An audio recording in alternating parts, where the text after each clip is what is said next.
welcome to Spotlight on Port Huron. I'm Susan Rakowski, Station Manager of Channel 6. And today with me is Jim Relken, Mayor Pro Tem of the City of Port Huron, and also the Executive Director of the American Red Cross. Jim, welcome to Spotlight on Port Huron. Thanks for inviting me. Great to be here. Oh, well, we're really excited to have you today. Thank you. Mr. Relken's been attending some very exciting events around the United States, actually. We're going to talk a little bit about that today and finish up a little bit with talking about the local American Red Cross. You were invited to the 44th Annual National Prayer Breakfast in Washington, D.C. I remember seeing it just a couple weeks ago on the national news. I was looking for you. But maybe you could tell us a little bit about what the National Prayer Breakfast is. Well, for 44 years, community leaders from all across the country and all across the world gather for a couple of days to focus on the importance of prayer, regardless of religious beliefs or cultural background or whatever country or city or elected office, whether you're the president or a council member in a small city like the city of Port Huron. Some 3,000 people gather to talk about the importance of prayer and finding that in their lives in whatever work they do. So basically it was a real enlightening experience in that everybody was on the same level during the breakfast was actually 2 hours long, and then some of the workshops were quite short in nature, but people all came on one level in understanding the importance of someone greater than themselves in whatever religious belief that may be. Mm-hmm. How many people were attending this event? The breakfast itself, about 3,000 people. Wow. Security was incredibly tight. 160 countries represented, and I sat with the ambassador of Latvia and the ambassador from Albania and other elected officials from, again, all over the country and all over the world. Wow. It was really exciting. I bet. Yeah, I don't even remember what we had for breakfast. I bet you don't. But it was exciting. It seemed pretty minor. Pretty I'm minor, sure. yeah. How were you selected to attend this event? Well, I have a couple of friends that I have been working with to establish some prayer circles here in the community, and somehow or other, I think I just got put on a list by luck, and I really don't know. Whoever it is kind of keeping it a secret. Really? And but it was just an unbelievable experience to be there. Again, 2 hours in the same room with the president. I think everybody was impressed. Sure. Mm-hmm. Well, you kind of touched on that you sat with some pretty exciting people. Besides at your table, what other types of individuals were attending? Well, again, elected officials, appointed officials, judges, pastors, mm-hmm. A lot of spouses of elected officials, a lot of the particularly wives in Washington that kind of helped to host the event and at the different tables across the huge hotel there at the Hilton in Washington. So it was really a broad base of people from, again, the most important person, elected official probably in the world, and right on down to the little guys on the block like me. So but everybody became one at that time, and that's what was significant about the whole project and the whole event. And that only happens once a year in Washington. Wow. Maybe you could kind of run us through the day and how it all unwound for you. I did hear you on one of the local radio stations when you were just getting ready to go down to the breakfast, and could you kind of run through the day? Sure. Give us a little rundown? The thing that fascinated me was the incredible security. There were security people everywhere, and everybody with earphones and, mm-hmm. and huge limousines, wow. and everybody kind of looking in every corner at what was going on.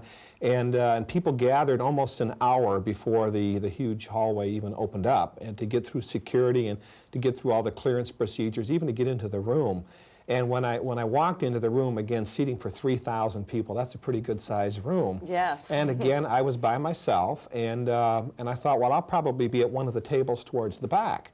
Mm-hmm. Then I looked at my card, it said table number 56. So I start looking for 56, and it's like, wow, it's like right up at the front. So I kept on thinking, this is pretty neat. I kind of trotted right on by all these other people, moved right up to the front. Wow. So I probably was maybe 50, 60 feet from the president, and the entire head table made up of all kinds of dignitaries. So it was really like one of those once-in-a-lifetime experiences to be in that atmosphere, those people, the excitement, and again, there was an incredible choir that sang, and Van Cliburn spoke as well as played. And then all the speakers had, again, some real focus on the day, and it was really a humbling experience for everybody. again, from all across the world. Sure, exciting. Really exciting. So Bill Clinton was right there. Right there.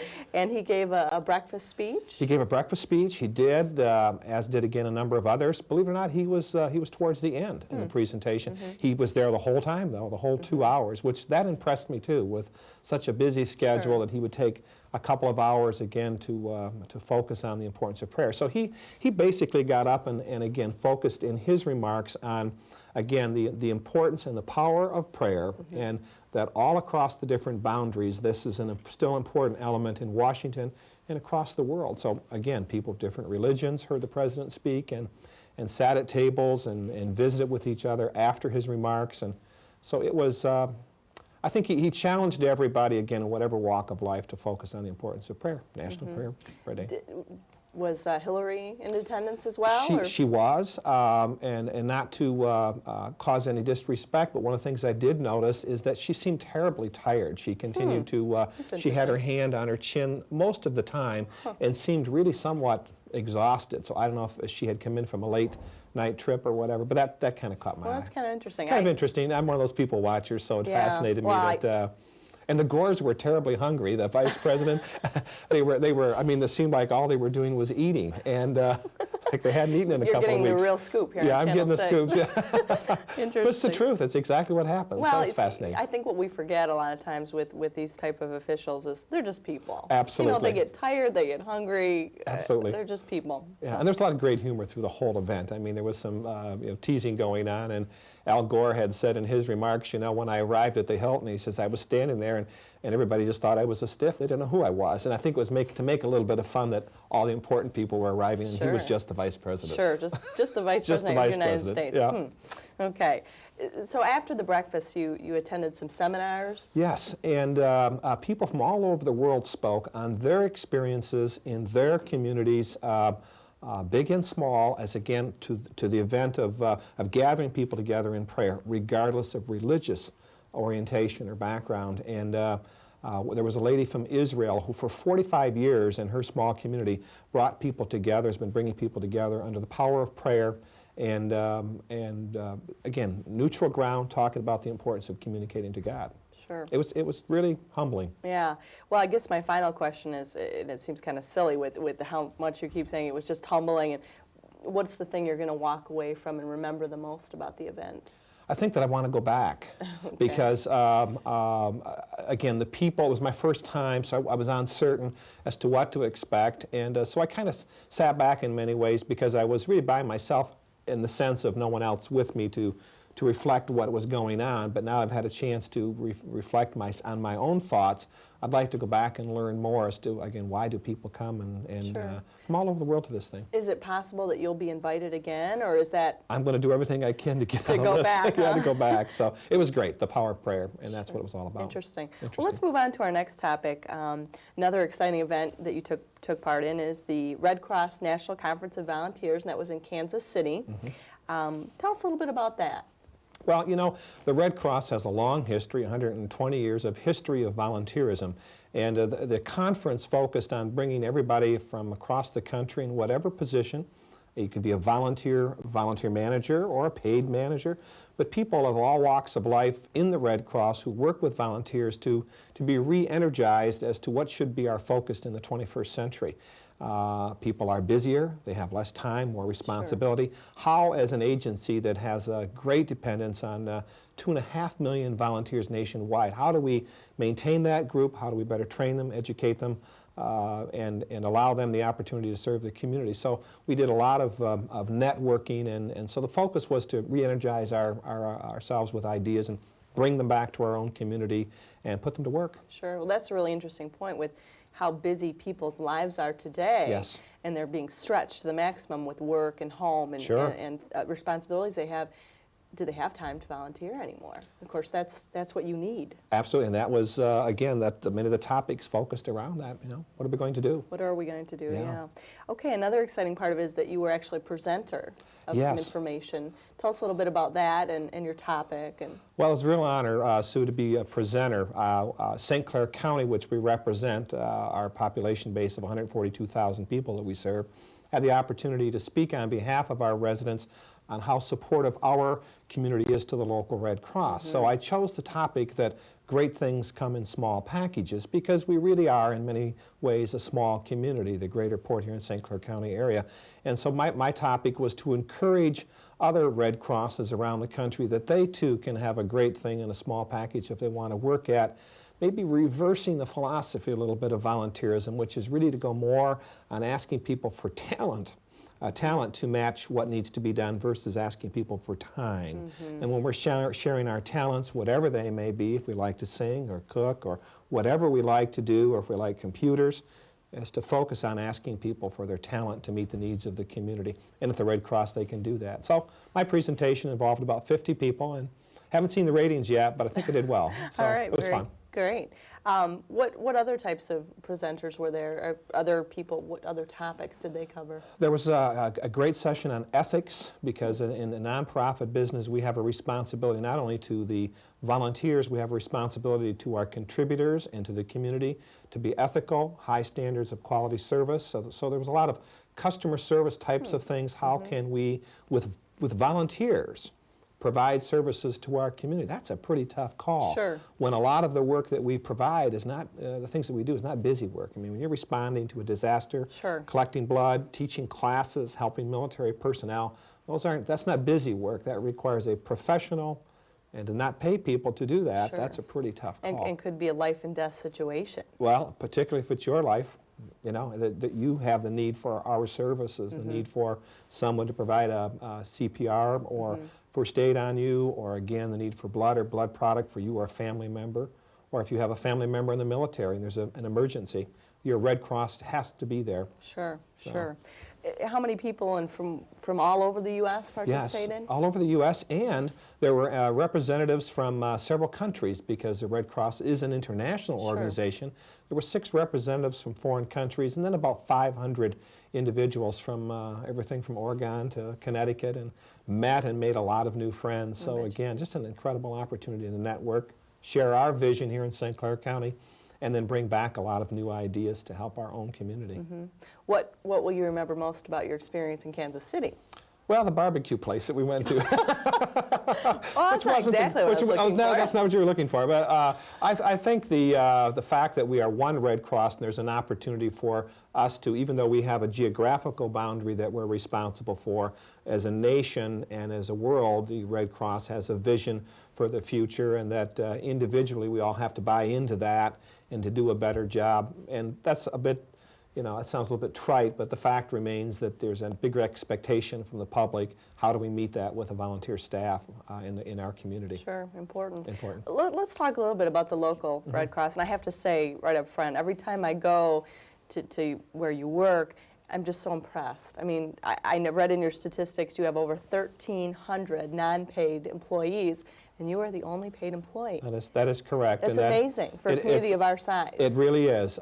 We are recognized nationwide, Sue, not only as a nationally chartered American Red Cross, which means we're meeting the standards of excellence our customers require, but we do this with volunteers.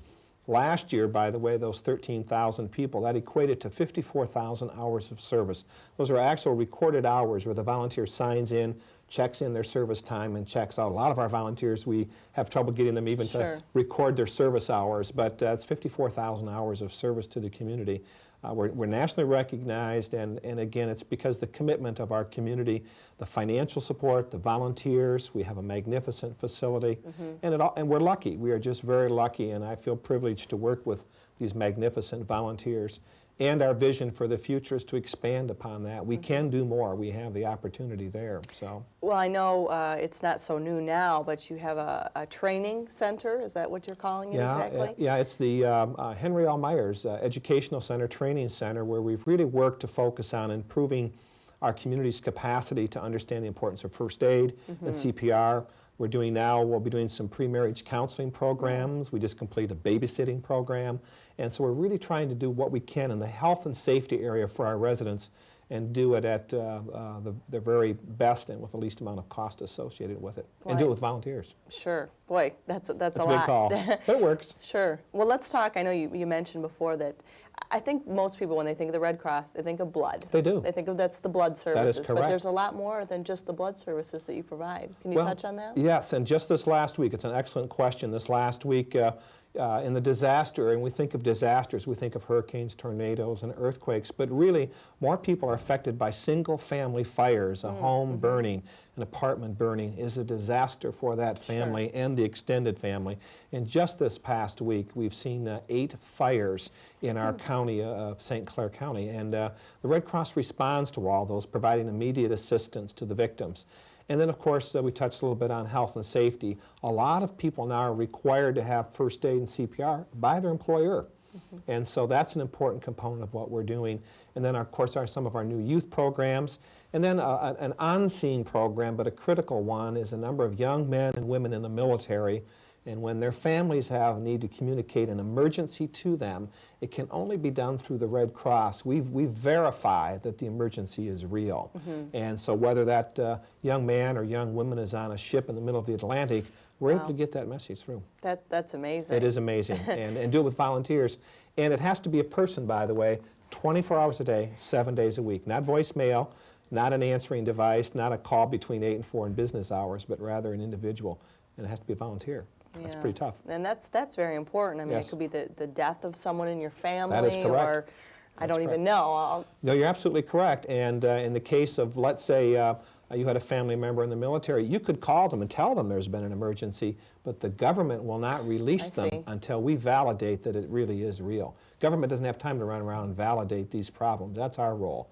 So in some cases, we're the good guys. In some cases, some families try to lie on us a little bit, and we have to tell them that the truth is required. Sure, interesting. Yes. We were talking before the show a little bit about some things you're going to be doing with youth in the near future. Can you touch on that? We're really expanding our youth service program, trying to target the 9-year-old on up to, say, 13, 14, 15.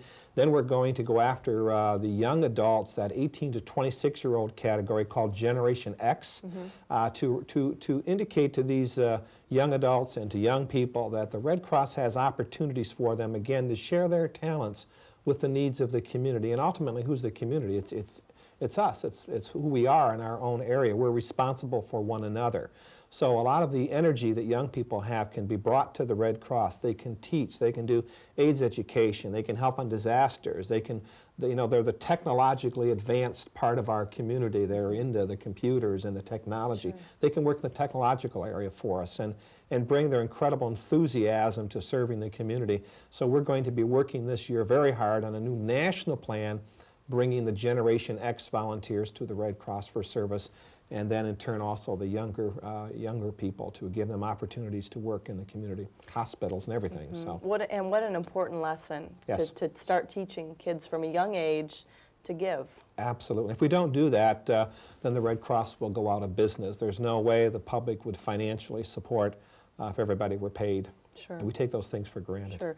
Well, let's talk about if someone is watching and they think, boy, that sure sounds like a great organization to be involved in. What steps do they take to get involved? Give us a call, first of all, at area code 8110-985-7117. And you can call 24 hours a day, 7 days a week. And what will happen is we'll get some information out to you, the general application, call you in for an interview, and again, try to match your talent with what needs to be done versus asking you for time. And then once that's completed, then we'll provide the training opportunities to learn more about how your talent can really be expanded to meet that need.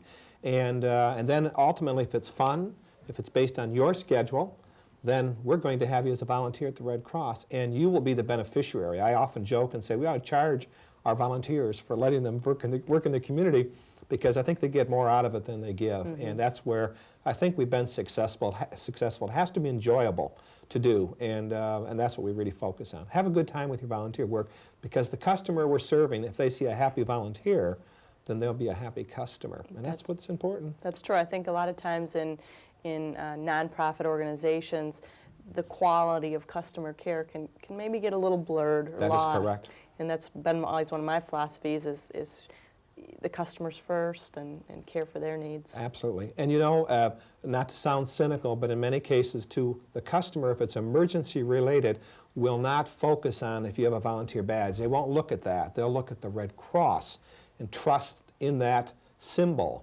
And so for our volunteers, professionalism is a requirement, and because that's what's being looked at.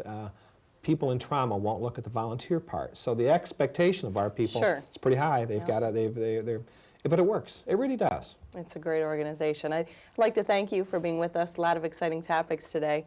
For further information on our local chapter of the American Red Cross, call 985-7117. Thank you for joining us.